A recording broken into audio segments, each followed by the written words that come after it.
Now, here's where it gets tricky for us to follow what they did. They used a process which on Wall Street is called selling forward. What that means is, if those of you who are familiar with the stock market, it's like short selling. It means you can sell something you don't have. So right in the documentation, it says we've got this spreadsheet that has all these mortgages and notes, but they're not the real mortgages and notes. We're going to fill those in later.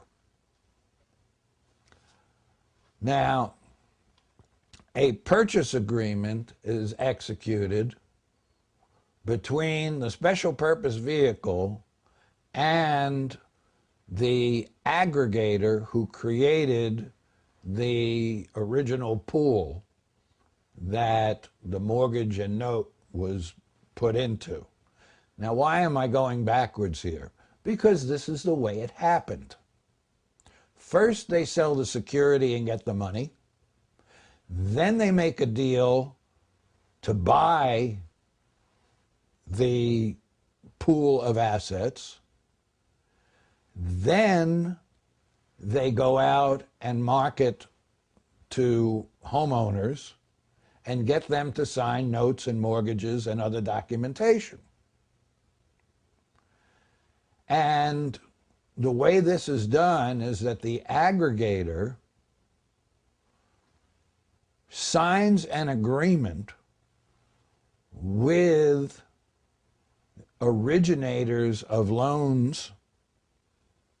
So those would be the people who you thought, or you might think, were the actual lenders at closing, but weren't. They weren't using their own capital. They sign an agreement called an assignment and assumption agreement, which we're going to go over here in this segment. We're not going to go over every little aspect of it, but my point is that the assignment and assumption agreement, along with all the other deals I mentioned, the sale to the from the aggregator to the SPV, the sale of securities from the SPV to the investors, all took place before your mortgage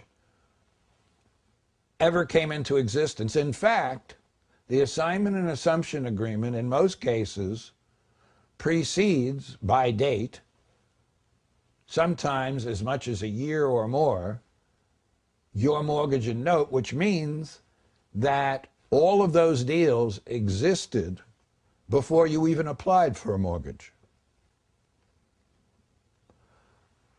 The legal ramifications of that would be apparent to any specialist in contract law or property law. Suffice it to say for this segment now that at the time that the alleged closing took place, your loan was already sold, sealed, delivered, at least by the intent of the parties to the securitization scheme.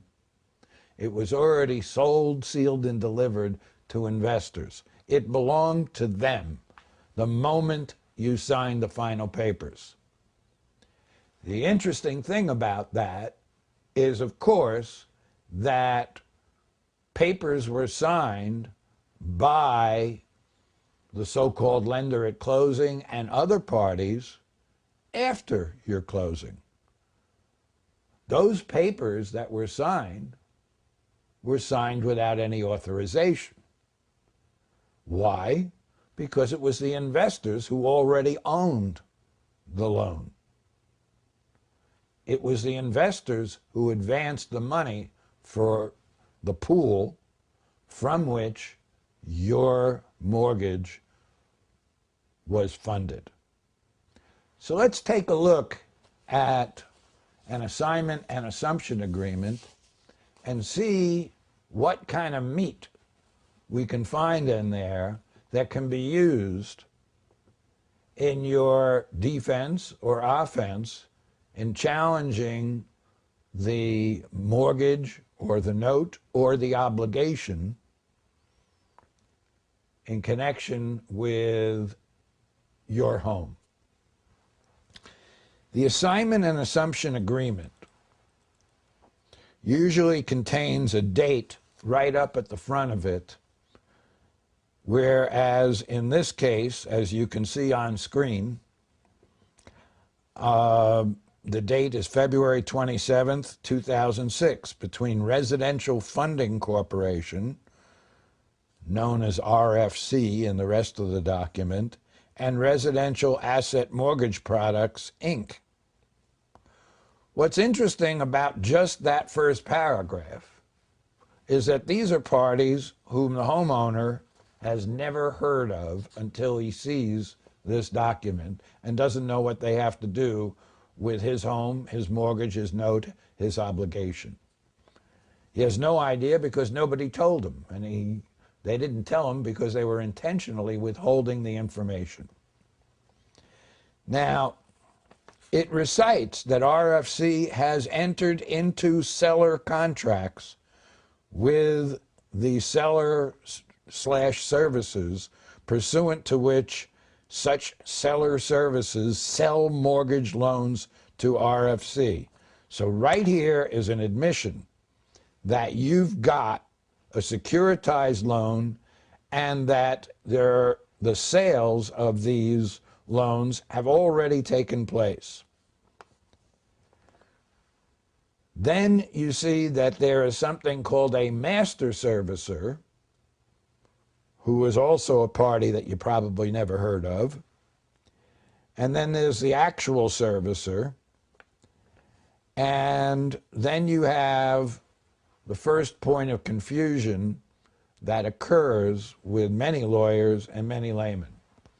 You'll see that J.P. Morgan Chase Bank, N.A., is the trustee. The question is, the trustee of what? If J.P. Morgan Bank is the trustee of the aggregate pool, then it is not the trustee necessarily of the pool that is included in the special purpose vehicle. Interestingly enough, each appointment of a trustee in the securitization chain usually includes verbiage that this trustee has succeeded to all the powers of any previous trustee, which might include, and I think does include, the trustee on a deed of trust in non-judicial states. So the trustees who initiate foreclosure proceedings in non-judicial states, under circumstances where the usual practice of an assignment and assumption agreement having been executed long before the closing, those trustees instantly, while named at closing, were denied any power to do anything from that point forward. Why? Because there are papers which purport to give powers to subsequent trustees. Now, there'll also be a trustee very often at the level of the special purpose vehicle.